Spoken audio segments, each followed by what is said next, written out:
Hello friends welcome to my YouTube channel Bapiji technology YouTube channel आपनादेर स्वागत। विभिन्न कोम्पानिर मादारबोर्ड आमरा देखते पाई एबं विभिन्न धरनेर मादारबोर्ड रयेछे जेमन DDR1 रैम सपोर्ट करे कोथाओ कोथाओ सपोर्ट करे DDR2 कोथाओ सपोर्ट करे DDR3 आबार कोथाओ DDR4। तो कोन मादारबोर्डे आपनि कोन रैम व्यवहार करबेन सेइगुली आपनि विस्तारित এই ভিডিওতে জানতে পারবেন। ভিডিওটি শেষ পর্যন্ত দেখুন এবং আমার চ্যানেলে নতুন হয়ে থাকলে চ্যানেলটি সাবস্ক্রাইব করে রাখুন এই ধরনের আরো ভিডিও সবার আগে পাওয়ার জন্য। তো স্টার্ট করছি ভিডিওটি দেখুন। এই যে মাদারবোর্ডটি দেখছেন, এই যে মাদারবোর্ডটি রয়েছে এই মাদারবোর্ডটি DDR4 র‍্যাম সাপোর্ট করে। তো কিভাবে আপনি বুঝবেন DDR4 র‍্যাম সাপোর্ট করে? এই যে র‍্যাম স্লট রয়েছে এখানে একটি ভোল্ট আছে, দেখুন আমি দেখানোর চেষ্টা করছি। এই যে র‍্যাম স্লট আমি দেখাচ্ছি, এই যে র‍্যাম স্লট দেখাচ্ছি, এই র‍্যাম স্লটের ভোল্ট এখানে লেখা আছে, দেখুন মাইক্রোস্কোপে দেখানোর চেষ্টা করছি। যে মাদারবোর্ডে র‍্যাম স্লটের গায়ে 1.2 লেখা থাকবে সেই মাদারবোর্ডে DDR4 র‍্যাম ব্যবহার হবে। অর্থাৎ DDR4 এই যে র‍্যামটি দেখছেন এই র‍্যামটি হলো DDR4 র‍্যাম। এই র‍্যামটি আমরা ব্যবহার করতে পারবো এই স্লটে। দেখুন আমি কানেক্ট করছি, র‍্যামটি হচ্ছে DDR4, এই র‍্যামটি কানেক্ট করছি। এখানে নজ মিলিয়ে দিতে হবে, নজ যেভাবে রয়েছে সঠিকভাবে দেখে আটকে দিতে হবে।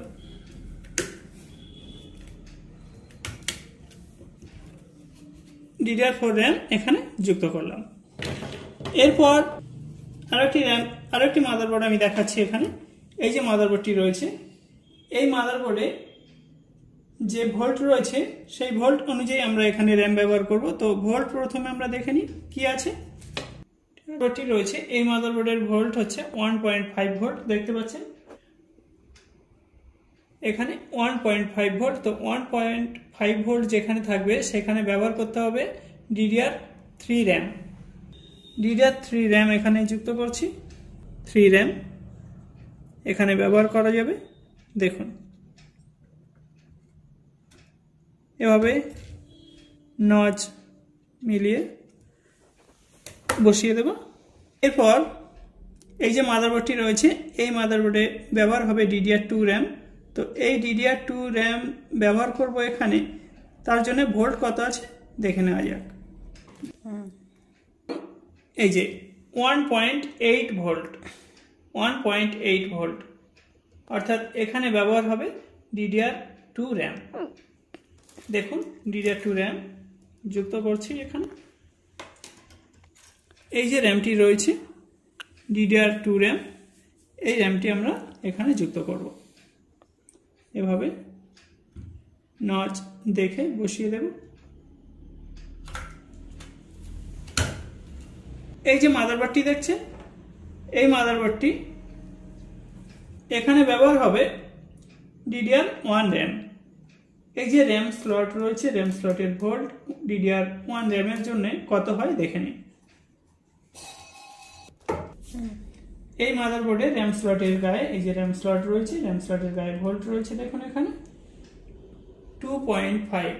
তো 2.5 যেখানে রয়েছে সেখানে ব্যবহার হবে DDR1 র‍্যাম। দেখুন কানেক্ট করছি। এই র‍্যামটি হলো DDR1 র‍্যাম, এই র‍্যামটি ব্যবহার করব এখানে। নজ দেখে নেব, দেখুন এভাবে দেখে নিয়ে বসিয়ে দেব।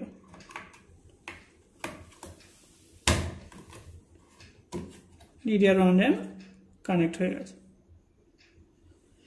এভাবে আমরা বিভিন্ন মাদারবোর্ডে বিভিন্ন র‍্যামগুলি ব্যবহার করতে পারবো সঠিক নিয়মে। ভিডিওটি ভালো লাগলে লাইক কমেন্ট শেয়ার করবেন, আর আমার চ্যানেলে নতুন হয়ে থাকলে চ্যানেলটি সাবস্ক্রাইব করে অল নোটিফিকেশন অন করে দেবেন। Thanks for watching.